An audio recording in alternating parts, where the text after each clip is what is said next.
Chapter 1. Under the Cold Rain. Rain poured heavily over London that night, like a silver curtain blurring the ancient streets and majestic towers.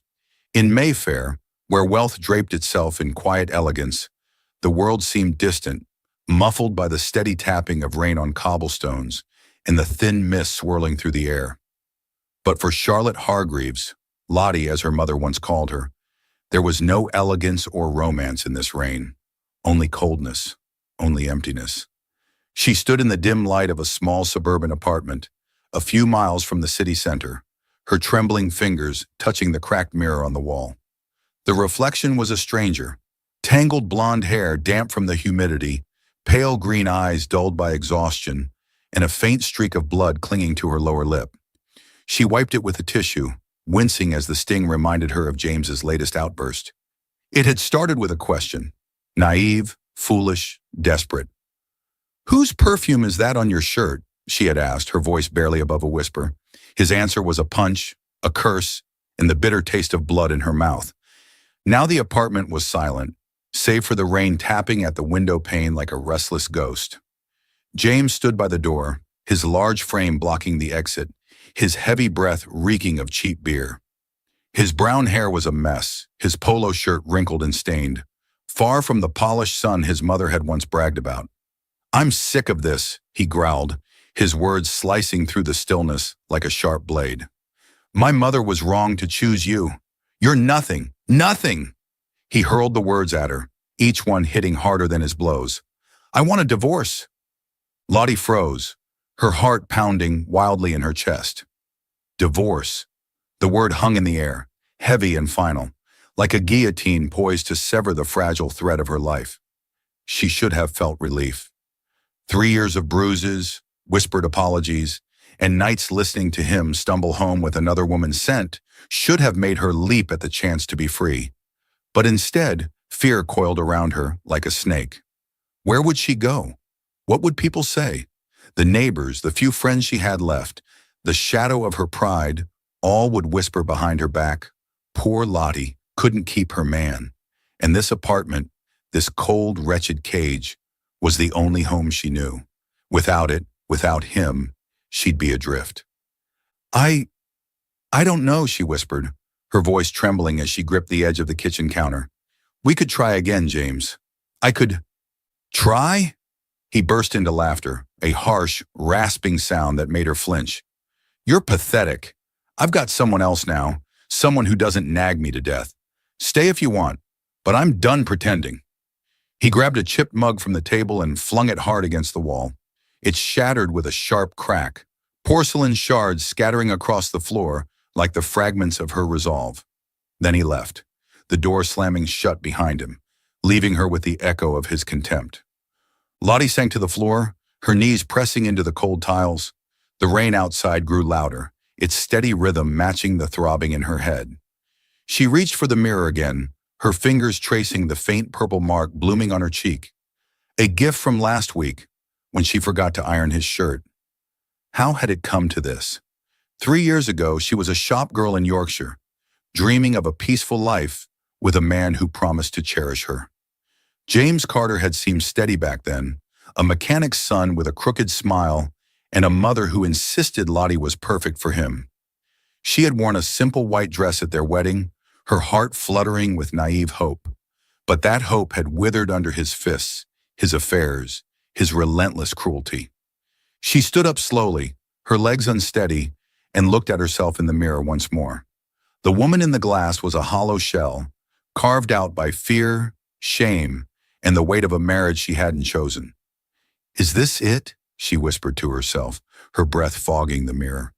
"Is this all I'll ever have?" The question lingered, unanswered, gnawing at her until she could no longer bear the silence. She needed to escape, if only for a night.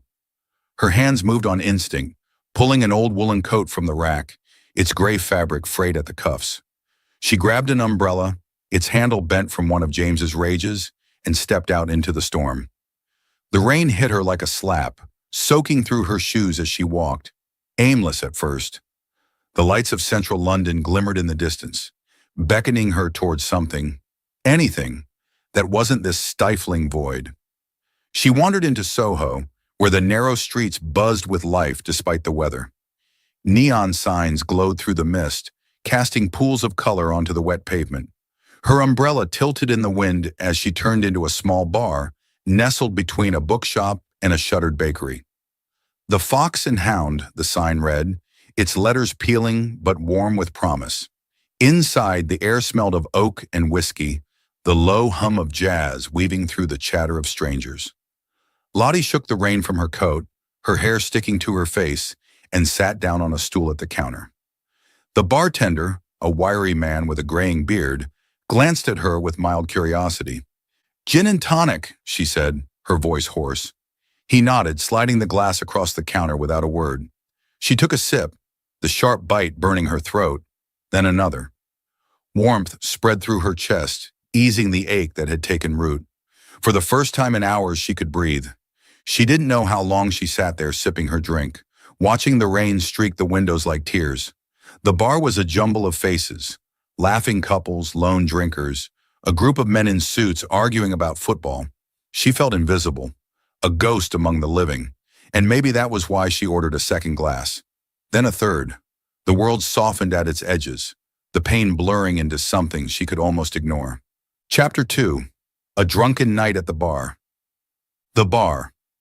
The Fox and Hound was bathed in dim golden light, with shadows dancing on the worn wooden floor, reflected through the gleaming glasses on the counter. The scent of whiskey lingered in the air, mingling with the aroma of oak and a faint trace of cigarette smoke drifting from the far corner, where a few older men were swapping stories. Soft jazz melodies rose from an old speaker mounted on the wall, their smooth notes weaving through the lively chatter of the crowd. The rainy night outside seemed unable to touch this place. It was a world apart, warm and vibrant, in stark contrast to the icy storm raging in Charlotte Hargreaves' heart. Lottie sat alone at the corner of the counter, her small hands clutching her third gin tightly. Her blonde hair hung down, a few strands matted from the rain, sticking to her pale cheeks. Her pale green eyes were now red-rimmed, glistening as if on the verge of tears, but she bit her lip, trying to hold them back. The glass in front of her was half empty, the clear liquid sloshing each time she raised it to her lips. She wasn't used to drinking much. Before, she'd only dared to sip a little wine during the rare dinners James deigned to share with her. But tonight, she didn't want to stay sober. She wanted to forget James's shouts, the stinging slap across her face, and the cold declaration that he wanted a divorce. "You're nothing," he had said, and those words echoed in her mind like a discordant tune. She took another sip of gin, the sharp taste hitting her nose, making her eyes sting.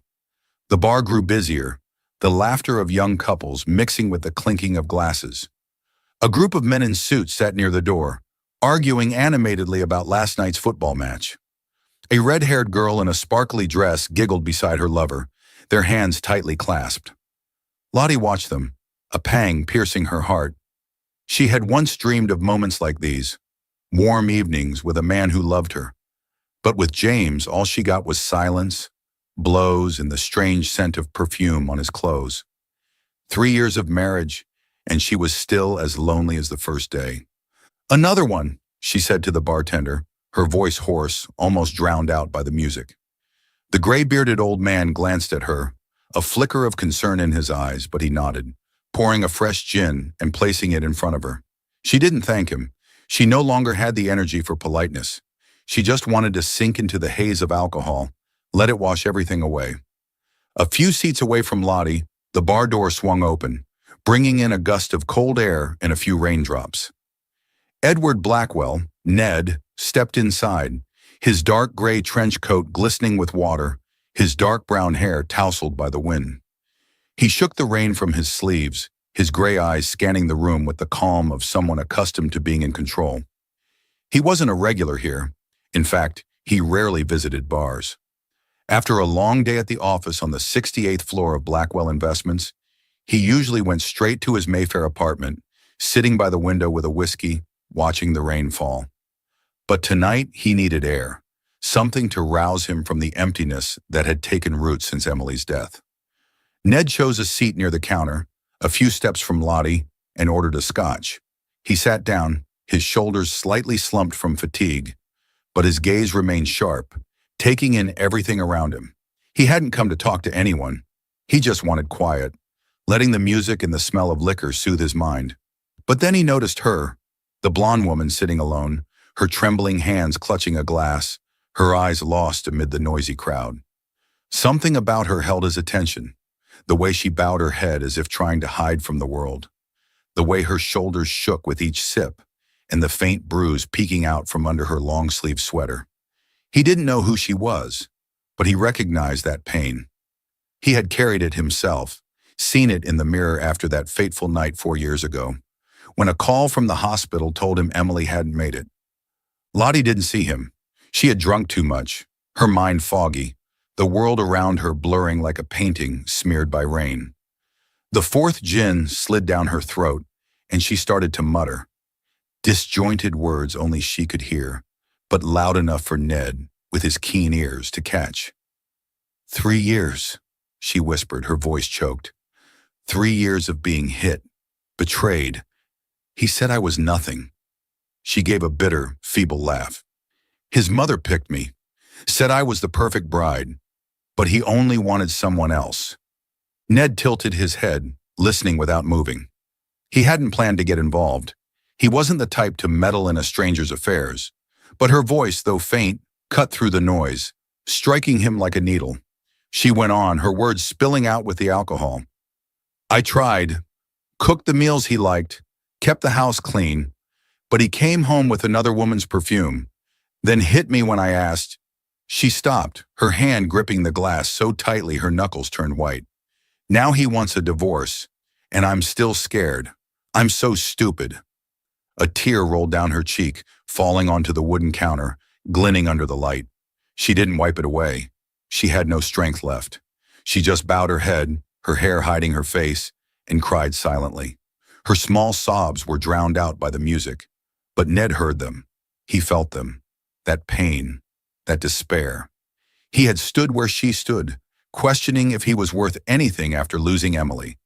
But he had pulled himself up, and her, he thought, she needed someone to lift her. He stood walking closer, his leather shoes tapping lightly on the floor. Lottie didn't notice until his hand gently rested on her shoulder. She flinched, looking up, her red eyes meeting his in panic. He was tall, his angular face framed by deep gray eyes, but there was no threat in his gaze, only an unexpected gentleness. You don't have to live for someone who doesn't deserve you, he said, his voice low and steady, like an undeniable declaration. Let him go. You're worth more than this. Far more. His words pierced through the fog in Lottie's mind like a beam of light. She blinked, thinking she'd misheard, but his gaze didn't waver.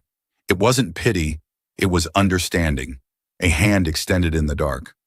For a moment she felt as if she'd been jolted awake from a 3-year trance. She said nothing, just stared at him, tears falling again, but this time not from pain, because of a feeling she couldn't name. Ned pulled his hand back, signaling the bartender. Get her a glass of water, he said, then turned to her. I'll call you a taxi. You shouldn't be here alone like this. He took out his phone, arranged a cab in minutes, then tore a scrap of paper from a small notebook in his coat pocket.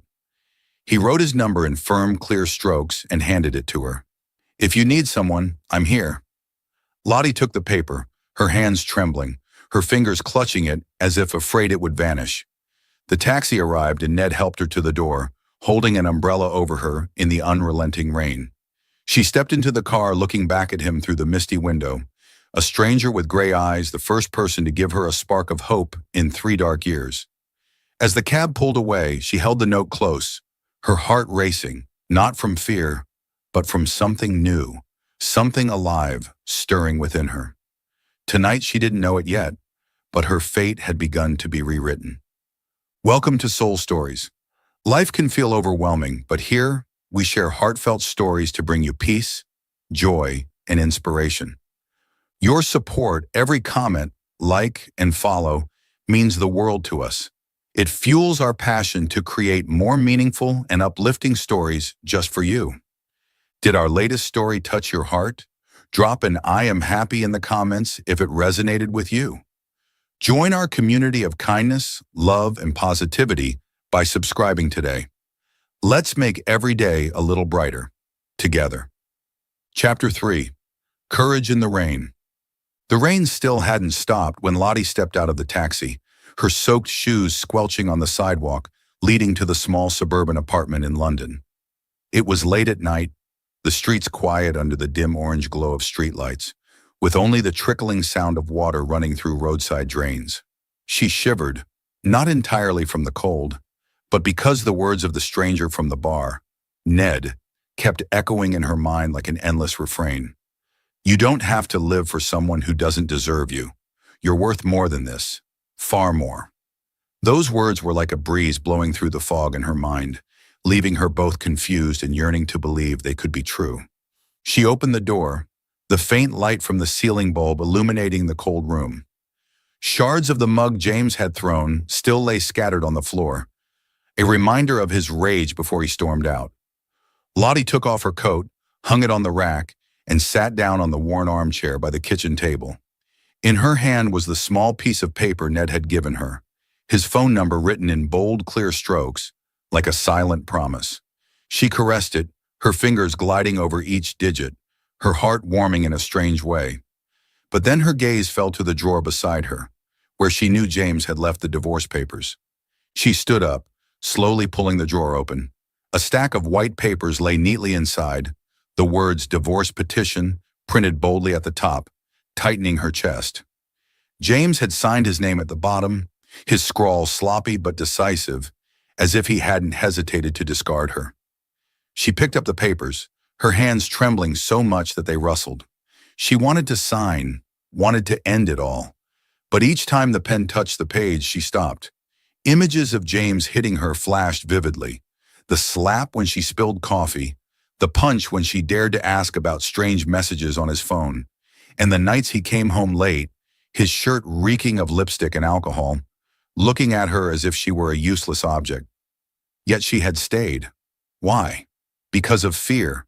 Fear of losing what she called a family. Fear of the neighbors' prying eyes. Fear of admitting that for 3 years she had lived a life not worth living. She slumped back into the chair, the papers dropping onto the table, tears silently streaming down her cheeks. What else can I do? She whispered to herself. Without him, who am I? The thought choked her. She recalled Ned's words, simple yet powerful, like a small flame flaring in the darkness. But did she have the courage to believe them? She closed her eyes, trying to push away memories of James, but they flooded back. His indifference when she cooked dinners with care, the way he mocked her when she wore the dress he'd once complimented, and how he called her useless whenever his anger flared. The sudden clatter of the door lock interrupted her thoughts. Lottie flinched, quickly wiping her tears, her heart pounding. The door swung open, and James staggered in, his movements unsteady, his breath thick with the stench of alcohol. His shirt was drenched, his hair matted, his small, squinting eyes red and glaring at her with fury. "Where'd you go tonight?" he snarled, his voice raspy from drink. "Tom said he saw you at a bar. You dared to go to a bar without my permission?" Lottie stood, stepping back, her hands gripping the table's edge for support. I just needed some air," she mumbled, her voice trembling. "You said you wanted a divorce. I thought." "Thought what?" James cut her off, stepping closer, the smell of liquor hitting her nose. "You think you can just wander off? You're my wife. You need to apologize for stepping out like that." He raised his hand, and before Lottie could react, a slap landed on her cheek. The burning pain spread, making her stumble, tears welling up again. She clutched her face, bowing her head as she had so many times before, bracing for another beating. But then something inside her broke open. Maybe it was Ned's words. Maybe it was the final drop that overflowed the cup. She looked up, staring straight at James, and shouted, "Enough!" Her voice rang out, sharp and stronger than she'd ever thought possible. James froze, his hand midair, his eyes widening in disbelief. Lottie didn't wait for him to respond. She turned, bolted for the door, and left him behind in the cold apartment. Rain lashed her face as she ran outside, soaking through her sweater, chilling her to the bone. She didn't bring an umbrella, nothing but the phone in her pocket. Her legs shook, but she didn't stop.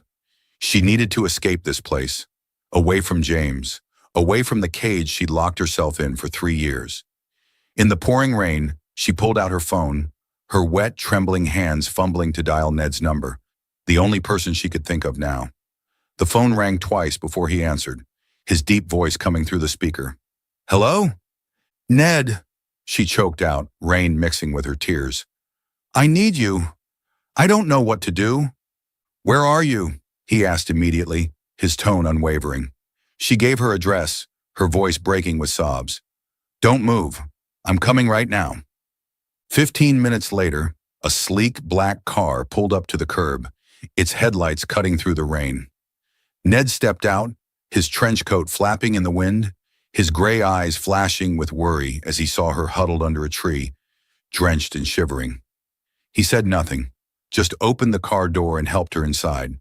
The warmth of the car enveloped her, but she still trembled, not from the cold, but from what had just happened. Ned drove away from the suburb, asking no questions, silently taking her to his apartment in Mayfair. Ned's apartment was a world apart from Lottie's, spacious and warm, with pristine white walls and large windows overlooking streets aglow with lights. He led her inside, handing her a thick towel and a set of dry clothes, a white shirt of his and soft pants. "Change into these, don't catch a cold," he said, his voice gentle but firm. Lottie nodded, stepping into the bathroom to change in silence, feeling like a lost soul who'd just found a harbor. When she returned, Ned had prepared a hot cup of tea, the scent of licorice wafting from a white porcelain mug.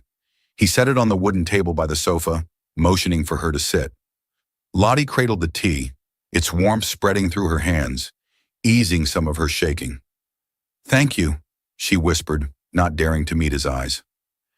Ned sat across from her on a leather armchair, his gray eyes watching her with genuine concern. "What happened?" he asked, his voice soft but enough to let her know he truly wanted to hear.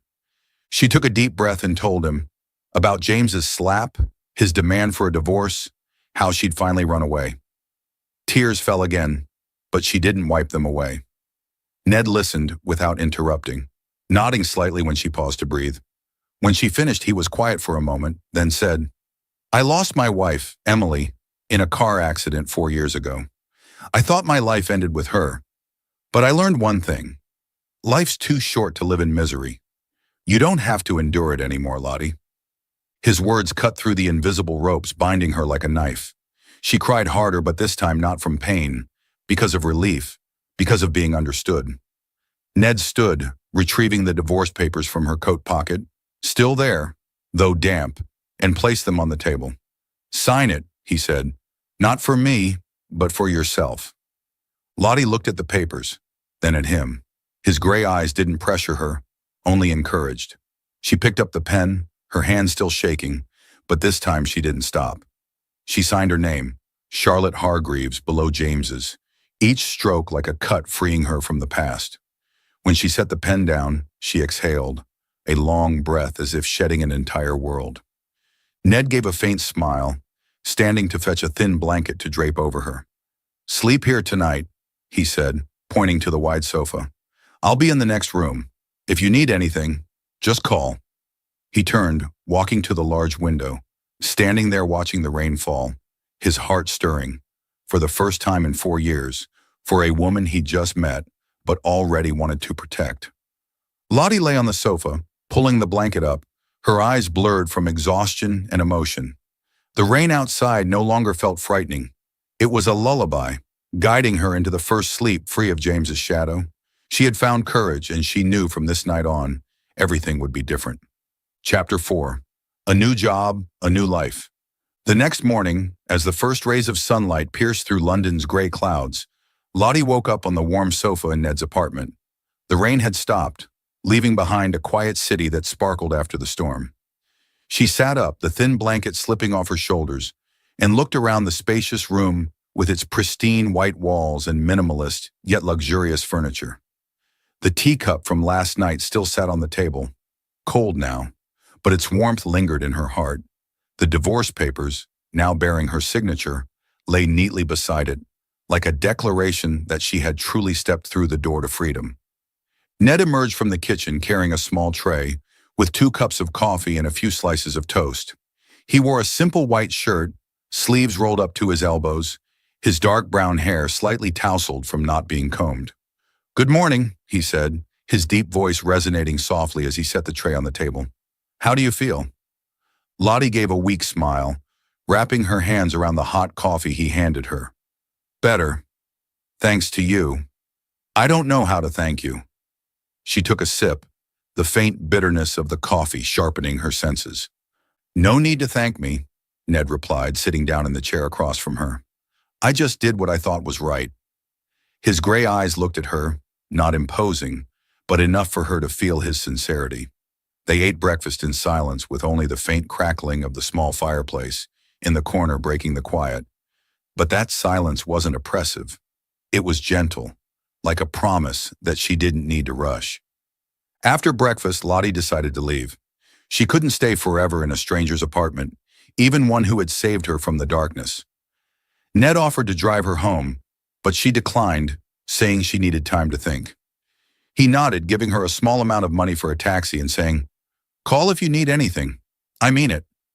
She nodded, clutching the piece of paper with his phone number tightly, then stepped out of the apartment, carrying a new feeling, relief, but also uncertainty.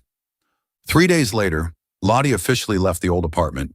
She packed her belongings, just a few clothes, a wooden box holding mementos from her mother, and some personal items, into 2 small suitcases. James wasn't there when she left, probably with his new lover. She left the keys on the table, along with the signed divorce papers, and walked out the door without looking back. With the meager savings from her previous job as a shop assistant, she rented a small apartment in Camden, a simple room with a window overlooking a bustling street, but it was hers alone. For the first time in 3 years, she had a place to call home. But she needed a job. Her savings wouldn't last long, and she didn't want to depend on anyone, not even Ned. She opened her laptop, browsing job listings, and stumbled upon an administrative assistant position at Blackwell Investments, a major financial company in London's City District. The requirements weren't too demanding: organizational skills, good communication, and basic office experience, things she'd done while working retail. She applied without much thought, unaware that it was the company of the man who had changed her life in one rainy night. 2 days later, she received an email inviting her for an interview. That morning, Lottie stood in front of the mirror in her new apartment, wearing a simple navy office dress and a thin coat. She tied her hair into a low bun, applied light makeup to cover the fading bruise on her cheek, and took a deep breath. "I can do this," she told herself, then stepped out, carrying a mix of nerves and determination. The Blackwell Investments building towered over the city, its glass and steel gleaming under London's rare sunlight. Lottie entered the lobby, her low heels clicking softly on the marble floor, and checked in at the reception desk. She was led to the 15th floor, where a stern, middle-aged woman interviewed her. The interview went smoothly. She answered fluently, though her heart pounded. At the end, the woman gave a rare smile. "You start next Monday. Welcome to Blackwell Investments." On her first day, Lottie wore a white blouse and pencil skirt, stepping into the office with a touch of anxiety. She was shown to a small corner with a neat desk where she'd manage schedules, organize documents, and assist the administrative team. She started work, focusing on simple tasks, feeling relieved to be doing something for herself. But then at midday, the large meeting room door swung open, and Edward Blackwell stepped out, his black suit hugging his tall frame, his gray eyes scanning the room. He paused when he saw her, a flicker of surprise crossing his usually calm face. "Lottie?" he called, his deep voice ringing through the quiet space. She looked up, stunned, her hand holding a stack of files freezing midair. You work here?" "I'm the CEO," he replied, the corner of his mouth lifting into a slight smile. "I didn't expect to see you here." She blushed, flustered. "I didn't know. I just saw the job listing and—" She trailed off, unsure how to explain. Ned walked over, resting a hand on her desk, his gaze gentle. "I'm really glad you're here. If you need anything, just tell me." From then on, Ned began paying more attention to her.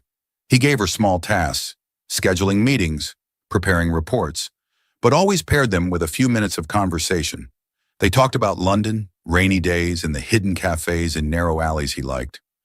Gradually, he drew her into late work sessions when the office emptied out. They sat across from each other at the meeting table, white light illuminating his face, and he spoke of his emotional scars, about Emily, about the loneliness after she was gone. Lottie opened up too, sharing her 3 years of fear with James, how she'd once thought she didn't deserve love. One evening after finishing a lengthy report, Ned looked at her, his eyes softer than usual. "Would you like to have dinner? Just a simple meal. I know a place in Covent Garden." Lottie hesitated, then nodded, her heart racing at his subtle invitation. They went to a small restaurant, candlelight flickering on the table, and for the first time, she felt the warmth of a man who asked nothing of her, just wanted to be with her. But that peace didn't last. One afternoon a few weeks later, while Lottie was sorting files in the lobby, James suddenly appeared. He wore an old polo shirt, his hair disheveled, his eyes bloodshot from alcohol.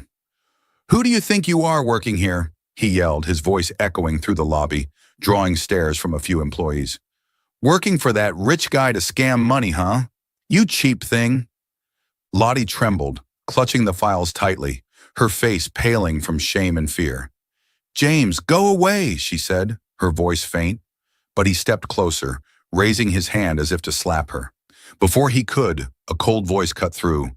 "That's enough." Ned emerged from the elevator, his tall figure imposing in a black suit, his gray eyes sharp as a blade. He stepped in front of Lottie, his voice low but commanding. "Get out now, or I'll call security." James sneered, opening his mouth to retort, but Ned's gaze, a silent threat, made him falter. He muttered something, then turned, staggering out of the building. Lottie shook, tears spilling as James disappeared. Ned turned back, pulling her into his arms, holding her tightly in the empty lobby. "I won't let anyone hurt you again," he whispered, his voice firm like a vow. She leaned into his chest, feeling his warmth and steady heartbeat, her heart suddenly calm in an unfamiliar way. When they stepped outside, it was raining again, small droplets falling onto her hair. Ned took her hand, pulling her under an awning, his eyes full of determination and something deeper, affection he no longer hid. "You don't need to be afraid anymore, Lottie," he said, his hand tightening around hers. She looked at him, her heart racing, and for the first time, she felt a reciprocated emotion, something she'd never had with James. Under London's rain, she knew she was starting to fall in love. Chapter 5. Love Under the Lights. London gradually became a different place in Lottie's eyes, no longer a city of cold rain and loneliness, but a place where she found light in the darkness. After the incident with James at Blackwell Investments, Ned became her steadfast anchor. He wasn't just the polished boss in a black suit, but a gentle, patient man who always appeared at the right moment to pull her from gloomy days. One Friday afternoon, as the office emptied out, Ned walked to her desk, a hint of mischief glinting in his gray eyes. "Do you have any plans for the weekend?" he asked, his deep voice resonating softly. Lottie looked up from her stack of documents, shaking her head. "No, I was just going to stay home. Read a book, maybe." She smiled, still a bit shy when talking to him outside of work. "Then come with me," he said, as naturally as if it were obvious. "I have a little house in the Cotswolds. Fresh air, no rain, just 2 days. You need a break." Lottie hesitated, but his earnest gaze made it impossible to refuse. She nodded, her heart racing at the thought of being with him beyond the office walls. The next morning they left London in Ned's sleek black car. The highway took them past lush green fields and small villages with thatched cottages nestled under the early autumn sun. Lottie sat in the passenger seat, watching the scenery glide by the window, her heart lighter than ever. Ned turned on the radio, a classical piece playing, and they talked about country roads he'd driven, books she loved, and little things that made them laugh. When they reached the Cotswolds, Ned's small house came into view. A gray stone cottage with a red-tiled roof, set amid a field of wildflowers and a babbling brook. Inside, the space was cozy, with polished wooden floors, a stone fireplace already lit, and linen curtains swaying gently in the breeze from an open window. Ned led her in, setting her bag on a fabric-covered armchair. "Make yourself at home," he said, then went to the kitchen to prepare lunch.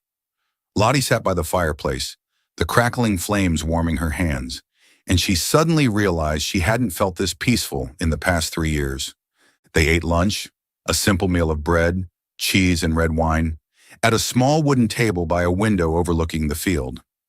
Afterward, Ned took her for a walk around the garden, showing her the flower beds he'd planted the previous spring. They sat on a wooden bench by the stream, sunlight filtering through the leaves, casting specks of light on her blonde hair. Ned looked at her, silent for a moment, then said, "I like seeing you like this. Relaxed, not worried." Lottie blushed, lowering her head. "I never thought I could be like this. Not after everything. You've changed it all, Ned." She looked up, her pale green eyes meeting his gray ones, and for the first time, she didn't look away. That night, after a dinner of grilled meat and mashed potatoes, they sat by the fireplace, each holding a glass of wine. The firelight played across Ned's face, highlighting his angular yet gentle features. He set his glass down, looking at her, his voice lower than usual. "I've never told you everything about Emily," he began, his eyes flickering with old pain. "She was everything to me, cheerful, smart, always making me laugh. But 4 years ago, she died in a car accident. I thought I could never love again, until I met you, Lottie." His words struck her heart like an arrow. She set her wineglass down, her hands trembling. "Ned," she whispered, unsure what to say. He moved closer, sitting beside her on the rug in front of the fireplace. "I like you," he said, his voice firm. "Not because I'm lonely, but because you're the one I want to be with, the one who makes me feel alive again." Lottie looked at him, tears shimmering in her eyes. She said nothing, just leaned toward him, and he understood. He brushed her cheek with his hand, his thumb grazing her soft skin, then leaned down. Their first kiss was as gentle as an autumn breeze, but it quickly deepened as she responded, her arms wrapping around his neck. The firelight bathed them, the warmth of the hearth blending with his warmth, and Lottie felt her heart open. For the first time in years, it was no longer frozen. That night, they grew close on the wooden bed in the small room, the curtains drawn, leaving only the faint glow of the fireplace outside. For Lottie, it wasn't just physical. It was the first time she felt truly loved. Ned's tenderness as he whispered her name between caresses, the reverence in his every move. 3 years with James, she'd never known this, only fear and coldness. But with Ned, she felt loved, wanted, cherished. When it was over, she lay in his arms, her head resting on his chest, listening to his steady heartbeat mingle with the crackling fire. She drifted off. No nightmares, no worries, just peace. The next morning they returned to London, hand in hand on the highway. Lottie felt different, stronger, more confident, as if she'd rediscovered herself in those brief 2 days. But as they pulled up to her Camden apartment, her phone buzzed. A text from James appeared on the screen. "You think you can escape me? I'll make you regret it." Her heart chilled, but then she looked at Ned, standing beside her, his eyes worried as he saw her pale. "It's him," she said, showing him the phone. Ned gripped her hand tightly, his voice stern. "Block his number. He has no hold over you anymore." Lottie took a deep breath, her trembling finger pressing the block button. When the screen confirmed blocked, she exhaled, feeling as if she'd just severed the last tie binding her to the past. "I'm free," she whispered, looking up at Ned. He smiled, pulling her into his arms. "You've always been free since the night I met you." 2 weeks later, Ned took Lottie to Tower Bridge on a drizzly evening. London glowed under the lights, the Thames sparkling with reflections of towering buildings. They stood in the middle of the bridge, rain lightly falling on their coats, but neither cared. Ned held her hand, his gray eyes deeper than ever. "I've thought about this a lot," he said, his voice low but trembling with emotion. "I don't want to lose you, Lottie. I want you by my side, not just today, but forever." He knelt down, pulling a small box from his coat pocket. Inside was a simple silver ring, unadorned but shining like the city lights. "Will you marry me?" he asked, his voice steady, yet full of hope. Lottie froze, tears spilling out, mingling with the rain on her cheeks. She looked at him, the man who'd pulled her from darkness, given her love and strength to live again. "Yes," she whispered, her voice choked. "I will, Ned." He stood, slipping the ring onto her finger, then pulled her into a long kiss under the rain. A fierce kiss, brimming with love and promise. As they left the bridge, hand in hand, Lottie looked at the ring on her finger, raindrops glinting on the silver. She was no longer the frightened woman of 3 years ago. She was Lottie, free, loved, and ready for a new life with the man who had rewritten her destiny. Chapter 6. Peace After the Rain. A year had passed since that rainy night on Tower Bridge, when Ned knelt down to propose to Lottie under the shimmering lights of London. Now they lived together in a spacious apartment in Mayfair, a place that had once been her temporary refuge during dark days, now transformed into a loving home for the two of them. The apartment still retained its minimalist elegance, with white walls and large windows overlooking the bustling streets, but it now bore the marks of both their lives. One corner of the room had been turned into Lottie's little studio, with a drafting table covered in sketches, pencils, and tiny interior design models. Beside it stood a bookshelf filled with novels she loved, interspersed with a few of Ned's finance books. Green potted plants she'd nurtured were scattered around the house, and on the wall hung a painting of the Cotswolds landscape, a memento of the trip that had bound them forever. Lottie was no longer the trembling, fearful woman of a year ago. She was now Charlotte Blackwell, Ned's wife, once his personal assistant at Blackwell Investments, but now a renowned interior designer in London.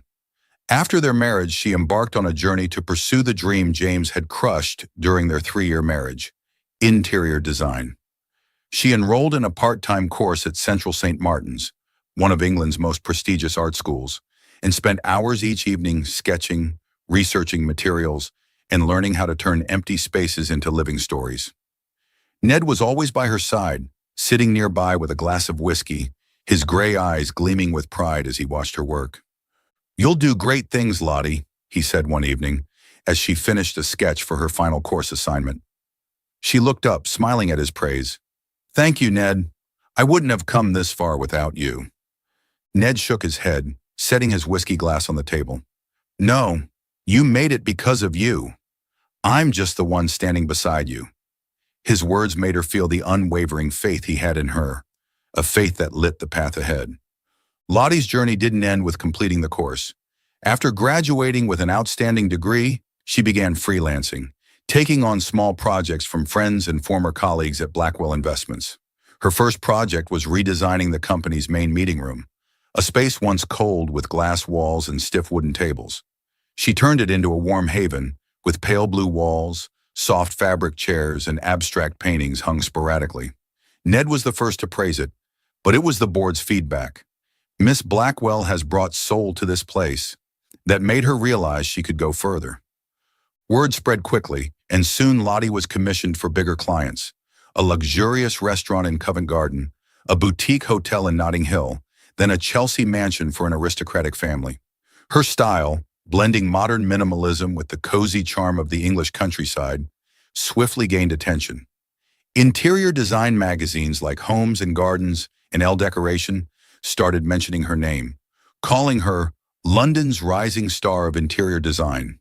An interview in The Guardian captured her now famous quote, "I want every space I create to be a sanctuary, a place where someone can feel safe and loved, as I once longed for." That statement didn't just reflect her talent, it was a declaration of her journey overcoming her past. Ned was her biggest supporter. He wasn't just her husband, but her companion, listening whenever she struggled with a project and being the first to clap when she finished. Once, when she won the Emerging Interior Designer Award at a London event, he stood below the stage, eyes sparkling, and whispered as she stepped down, "I always knew you'd shine, Lottie." She hugged him, tears of joy streaming down her face, knowing that shine came not just from her talent, but from the love he'd given her. But for Lottie, success wasn't only about awards or fame. She wanted to do something greater, something deeply meaningful, like what Ned had done for her on that fateful rainy night. She never forgot the days James had trapped her in fear, the nights she huddled in a corner, crying into her hands after each beating. She knew she was lucky to have Ned, who planted hope, pulled her from the shadows, and gave her the love to stand again. But how many other women, how many children, had no one to reach out to them? That thought drove her to act. One evening, as they sat on the sofa in the apartment, Lottie turned to Ned, holding a sketch that wasn't of a house, but a plan. "Ned," she said, her voice trembling with emotion, "I want to start a foundation to support abused women and orphaned children. I don't want anyone to suffer like I did before. I want to be the next one to sow hope, to spread love, like you did for me." Ned looked at her, his gray eyes shining with surprise and pride. He took her hand, squeezing it tightly. "Lottie, that's a wonderful idea. I'll help you. Whatever you need, I'll do it." He didn't just say it.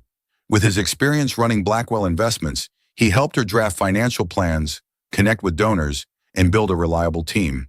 The foundation was named Haven of Hope, a sanctuary of hope, a name reflecting Lottie's aspiration to provide a safe haven for those who'd been as desperate as she once was. Haven of Hope officially launched on a lightly rainy day in London at an event held in a Shoreditch gallery. Lottie stood on stage wearing an elegant pale green dress, her blonde hair tied up high, her eyes sparkling as she spoke of the foundation's mission. "I was once a woman who saw no way out," she shared, her voice choked but strong. "I thought I didn't deserve love, that I wasn't strong enough to change. But someone gave me hope, and now I want to give that back to others, to women who've been abused, to children without a home. We can do it if we do it together." Below the stage, Ned clapped first and the whole room followed, the applause resounding like an affirmation. The foundation quickly gained community support, from major donors like Blackwell Investments to ordinary people sending small contributions. Haven of Hope opened shelters in London and nearby cities, offering housing, counseling, and vocational training for abused women. For orphaned children, it built free classrooms, provided books, and created opportunities for them to find a future. Each time Lottie visited a center, seeing a woman's smile or a child's brightening eyes, she knew she was doing the right thing. Their lives weren't just about work and big projects. They still made time for each other, exploring England like they did in the early days of their love. They went to Cornwall in winter, watching waves crash against cliffs at Land's End, hand in hand under a gray sky. They visited Scotland in spring, walking through heather fields in the Highlands, laughing as sudden rain soaked their clothes.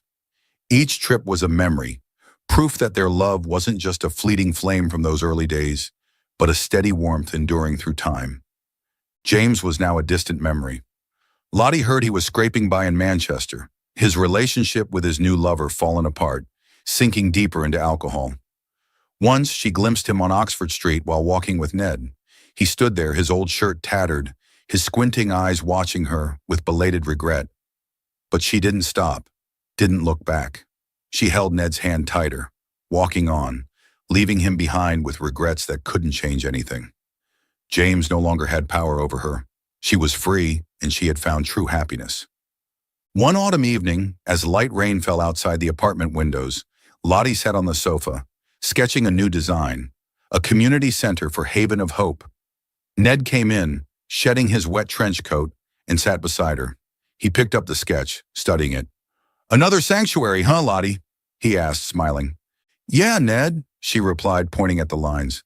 "I want it to be warm, like our Cotswolds house, a place where people feel safe." She looked up, catching his gaze, gentle, filled with love. "I want to build it with you," he said, pulling her close. "Not just this center, but our house in the Cotswolds, too. You and me, forever." Lottie rested her head on his chest, hearing his steady heartbeat, and smiled. Happiness needed no words. It was there in every moment they shared. Looking back on her journey, Lottie realized how far she'd come. From a frightened, insecure woman living in James's shadow, she was now a celebrated designer, a founder of a charity, and above all, someone who knew how to love herself. Ned's love hadn't just healed her. It had helped her reclaim her inner strength, showing her she could rise from suffering and become a light for others. She'd turned her scars into inspiration, a drive to sow hope and spread love, just as Ned had done for her on that rainy night. One night, as they stood on the balcony watching rain fall over Mayfair, Lottie turned to Ned, their hands intertwined. "You know," she said softly, "I once thought I couldn't escape the darkness. But you gave me light, Ned, and now I want to bring that light to others." Ned leaned down, kissing her lips gently. "You're my light, Lottie," he whispered, "and I'm proud you're doing something greater than I ever did." He squeezed her hand, and they stood there, letting the rain tell their story, a tale of rebirth, love, and a mission to pass on hope. When the rain stopped, moonlight gleamed on the wet streets, Lottie leaning into Ned, the silver ring on her finger glinting. She smiled, knowing she hadn't just found peace after the rain. She'd become someone who brought peace to others, like an endless circle of love. Lottie learned she could rise from suffering, turn pain into strength, and use it to help others. Ned's love was the first spark, but she had turned that spark into a beacon, illuminating the way for women and children as desperate as she'd once been. Her journey was proof that anyone can find light, and anyone can become a giver of light. All it takes is daring to believe and daring to act. Thank you for following this heartfelt story of Soul Stories channel. Share your thoughts about the story in the comments below. If you believe that true love can withstand all trials and sometimes begins in the simplest of ways, don't forget to hit the like button and share this story with your friends. To never miss out on touching and meaningful stories, subscribe to our channel and help us spread messages of love and warmth to everyone. Let's cherish the beautiful moments of life and love together.